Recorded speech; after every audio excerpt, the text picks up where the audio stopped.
Tina Peters now has a piece of paper saying she's been pardoned by President Trump.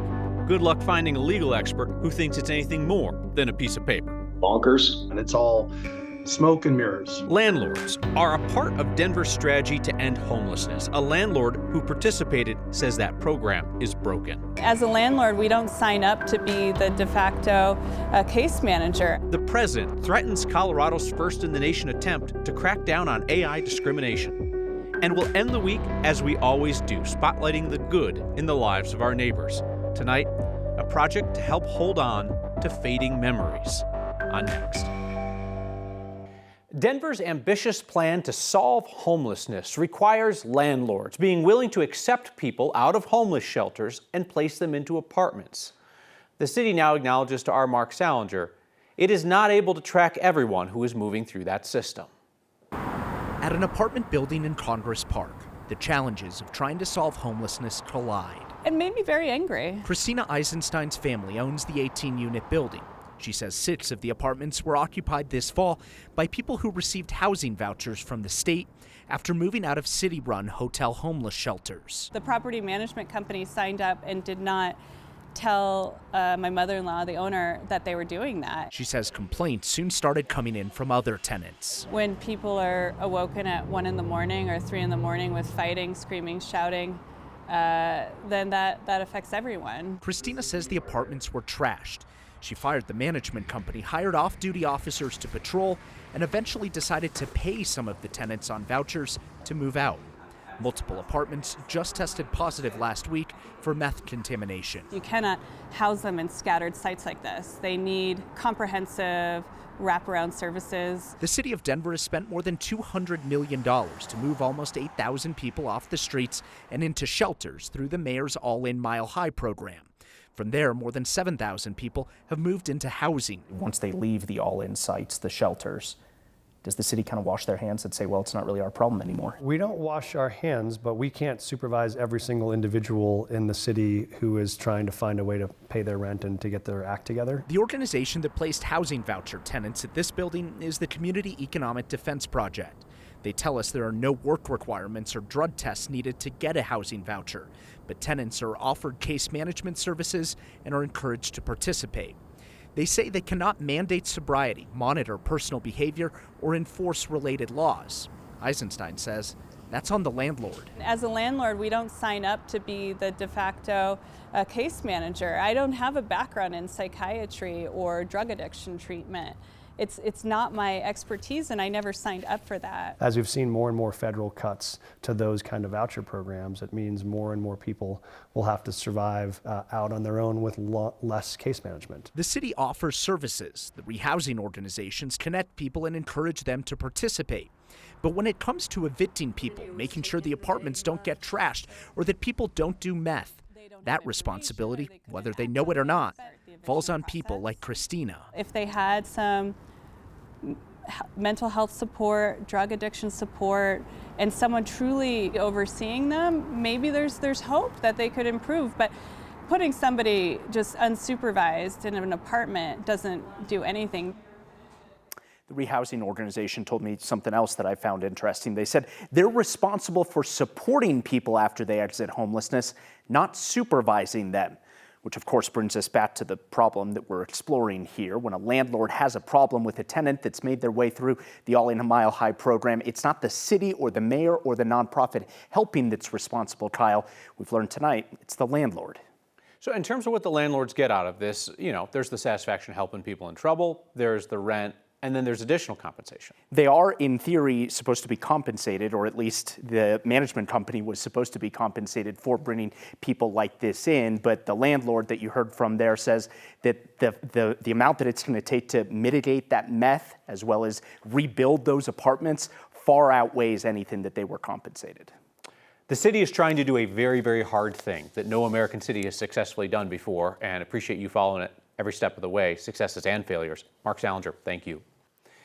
Tina Peters is still in prison, but now she has a piece of paper signed by President Trump if she's allowed to decorate her cell walls. The paper says that it's a pardon. American law says otherwise, that a president cannot pardon someone for state crimes. But Peter's legal team and Trump are counting on the Supreme Court creating a vast new presidential power for him. Today, the White House released a copy of this so-called pardon. It was signed and dated a week ago, December 5th, which is super weird because since that date, Peter's legal team has been out publicly pleading for a pardon when, if you believe the date on the document, it had already been issued, but just kept a secret. Peters is 1 year into a 9-year state sentence after she led a breach of her county's election equipment in an unsuccessful search for President Trump's claimed election rigging. Even her attorneys say they don't know what happens next, whether Peters is going to have to stay in prison pending a long, lengthy legal battle, or whether the Trump administration might take some other, more drastic action to spring her out of prison in Pueblo. In an interview with our partners in Colorado Springs, KRDO TV, Peters' attorney is already talking about a different plan to get her out, saying that the Trump Justice Department's investigation into Colorado's prison system, the investigation announced this week, is really about Tina. So now that's stimulated an investigation. The federal government is going to now be looking at these prisons, and it could be that it's not just Tina Peters that needs to be moved. It could be that they all need to move. So anything could happen. So if they were to move in there and move Tina Peters out, that would be probably with other people moving out. If they don't do that, it's possible they could go in there with marshals and say, this woman needs to be released. She's been pardoned. They're throwing anything against the wall, right? At this point, they've endorsed that investigation from the DOJ could be a way to get her out. They've endorsed the idea of a military raid on the prison. Or there's this supposed pardon, which would require a court challenge that makes its way to the Supreme Court, where Peters' attorney predicts that the conservative Supreme Court majority would give Trump a power that no American president has ever had. It's often tough to get legal experts from across the political spectrum to agree on anything, but the legal minds we surveyed around Colorado agree. President Trump's so-called pardon of Tina Peters on state charges has all the legal authority of one of those plastic sheriff's badges you get out of a box of Cracker Jacks. As our Spencer Soysher reports, they describe the maneuver as bonkers, garbage, and shambolic. Will this pardon actually free Tina Peters from state prison? We asked as many of the best-known legal minds in Colorado what they thought of the argument applying presidential pardon power to a state crime. Republican Douglas County District Attorney George Brockler. This is a loser. Democrat Colorado Attorney General Phil Weiser. This is an off-the-wall theory. It's total garbage. Republican former U.S. Attorney for Colorado appointed by George W. Bush, Troy Ide. It's all smoke and mirrors. Democrat Denver District Attorney and former Obama U.S. Attorney appointee John Walsh. I don't think it has any legs. The man who prosecuted Peters, Republican Mesa County DA Dan Rubenstein. Oh, I don't think anybody believes that the president has the authority to pardon Miss Peters. I'm not even sure the president believes that he has that. And 9 News legal analyst Scott Robinson. No public office, a 9 News appointee. The effort by President Trump to pardon Tina Peters is really shambolic. It's not going to work. 3 Republicans of 6 attorneys, all with the same consensus. There is nothing about this legal theory that should be attractive at all to any Republican or any conservative. This is all about trying to show the public that the president stands with those who take his view, with which I disagree, that the election was somehow rigged in 2020. You have to ignore plain words in the Constitution to believe that he has this authority. So not only did all 6 not see this pardon being anything more than symbolic or performative, they also said they didn't see any scenario, Kyle, where they think she gets out without the governor's involvement or some sort of parole type situation in the state's judicial system. Here's the thing. So this fizzles out, as every legal expert expects it to. Is Trump just going to go, well, all right, I tried my best, as if her supporters are going to take that for an answer, right? They're talking about military raids. They're talking about executing state leaders.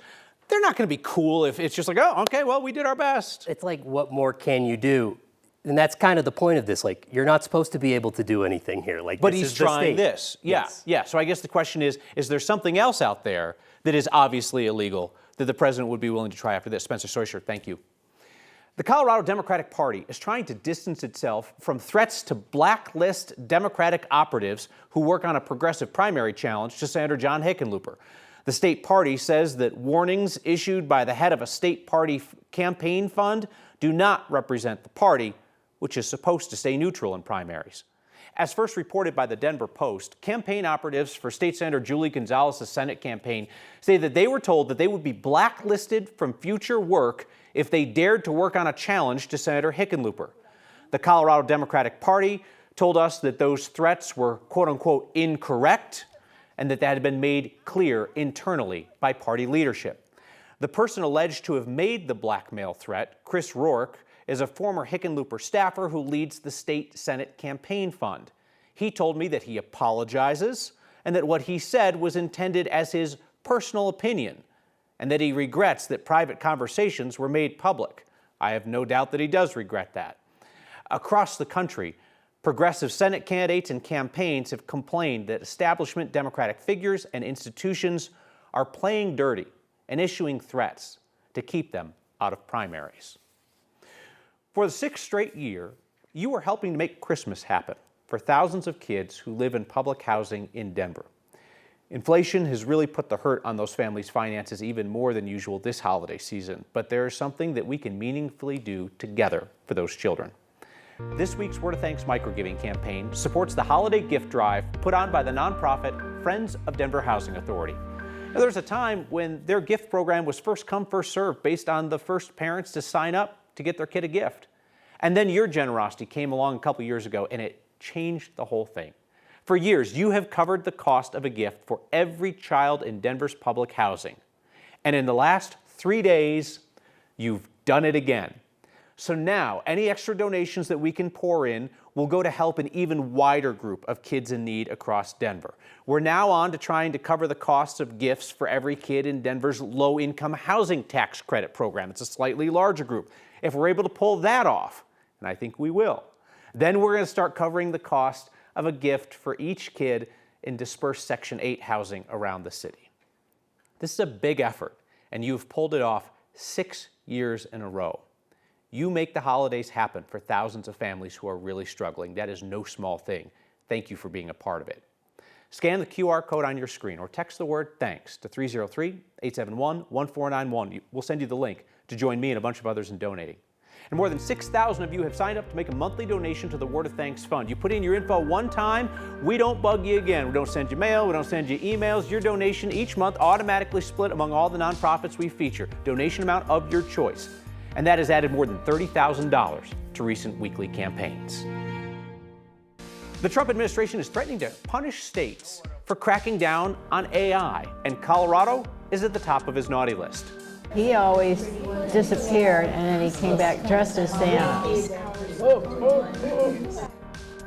Never too old to experience joy at the holidays. It's our favorite Friday question. What's your good news?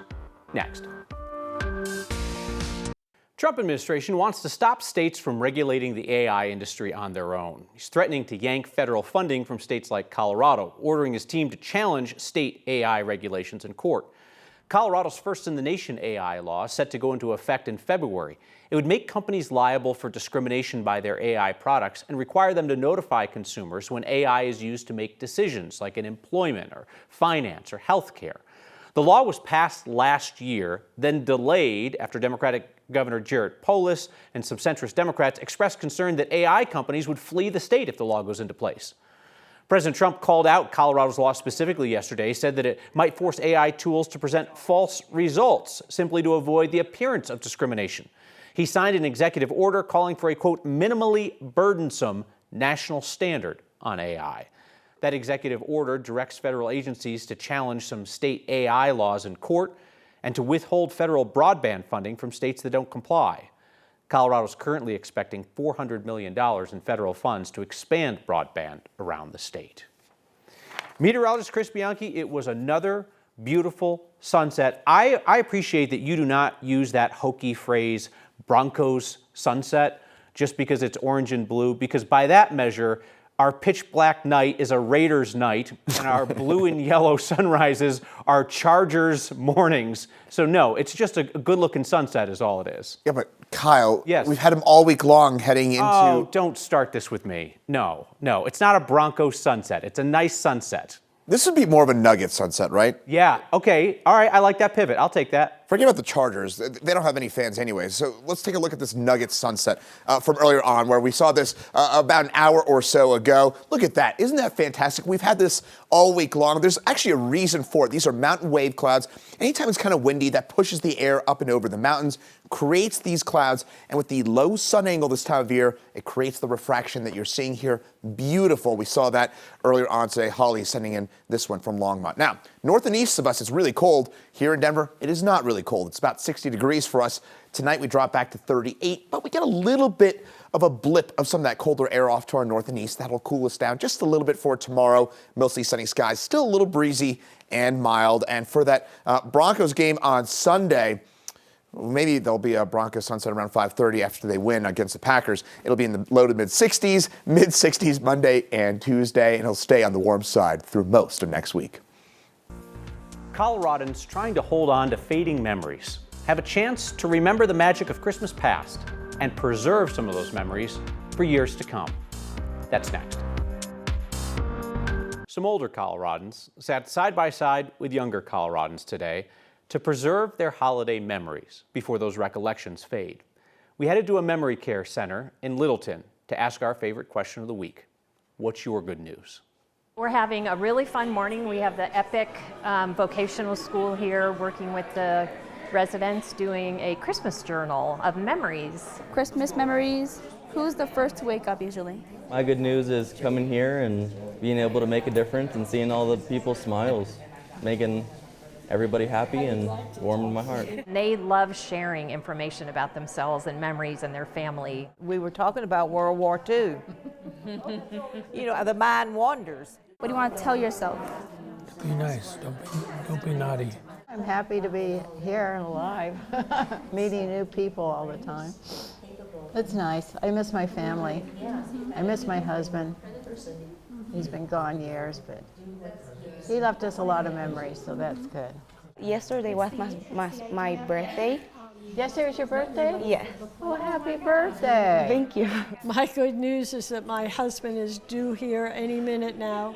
I cannot wait to see him because it's been too long. Any time away from him is too long. My good news is I got my car back. I was rear-ended and it's all fixed. We're all in good health. I'm proud of that. I am flying to, oh, I can't put this on the, is it going to be on the news though? Because it's a surprise. Merry Christmas, you guys. I'll see them smile all day long. They'll talk about memories for the rest of the day that they haven't thought about in forever, but since we did the books, it's brought it back to them just for that little bit. We have been asking for your good news each Friday for 473 weeks now. It never gets old. And this year, we're inviting you and yours to join our favorite weekly tradition. This year's next holiday ornament is all about gratitude. The front side asks our question, what's your good news? And then there's space on the back for you to add something about this year that sparks gratitude for you. If it's an answer that you'd be willing to share with everybody else, we would love to see it and hear the story. Same deal as every year. You can print out your ornament at home. The directions in the ornament are on 9news.com and on all the next social media accounts. You can find all of our previous year's ornaments there as well. And if you're so inclined, you can email us a photo at next@9news.com. We're back with We're back with your feedback to finish the week. Feedback. Thank you, Marilyn. Next time, Marilyn's going to do it. See ya. Karen writes in about memory care center residents recording their holiday memories. Thank you for sharing this story. My father-in-law was diagnosed with dementia this year, and this story helps us to feel seen in a hard year. Karen, I'm sorry that your family and so many others are going through that, but you truly are not alone. We'll see you next time.